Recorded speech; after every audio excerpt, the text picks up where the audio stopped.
بسم اللہ الرحمن الرحیم۔ ایک دفعہ رسول اللہ صلی اللہ علیہ وآلہ وسلم کعبہ کے نزدیک نماز پڑھ رہے تھے اور ابو جہل اور اس کے ساتھی بھی وہیں بیٹھے ہوئے تھے۔ تو ان میں سے ایک نے دوسرے سے کہا کہ تم میں سے کوئی شخص ہے جو قبیلے کی جو اونٹنی ذبح ہوئی ہے اس کی اوجڑی اٹھا لائے اور لا کر جب محمد صلی اللہ علیہ وآلہ وسلم سجدہ میں جائیں تو ان کی پیٹھ پر رکھ دے۔ یہ سن کر ان میں سے ایک سب سے زیادہ بدبخت آدمی اٹھا اور وہ اوجڑی لے کر آیا اور دیکھتا رہا۔ جب آپ نے سجدہ کیا تو اس نے اس اوجڑی کو آپ کے دونوں کندھوں کے درمیان رکھ دیا۔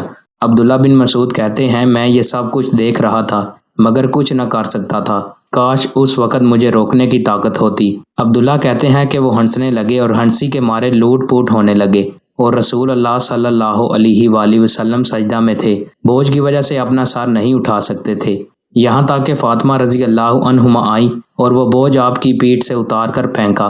تب آپ صلی اللہ علیہ وآلہ وسلم نے سر اٹھایا، پھر 3 بار فرمایا یا اللہ تو قریش کو پکڑ لے۔ یہ بات ان کافروں پر بہت بھاری ہوئی کہ آپ صلی اللہ علیہ وآلہ وسلم نے انہیں بد دعا دی۔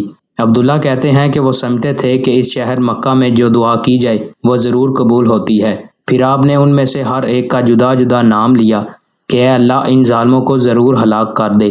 ابو جہل، عتبہ بن ربیعہ، شیبہ بن ربیعہ، ولید بن عتبہ، امیہ بن خلف اور عقبہ بن ابی معیط کو 7ویں آدمی کا نام بھی لیا مگر مجھے یاد نہیں رہا۔ اس ذات کی قسم جس کے قبضے میں میری جان ہے کہ جن لوگوں کے بد دعا کرتے وقت آپ صلی اللہ علیہ وآلہ وسلم نے نام لیے تھے میں نے ان کی لاشوں کو بدر کے کنویں میں پڑا ہوا دیکھا۔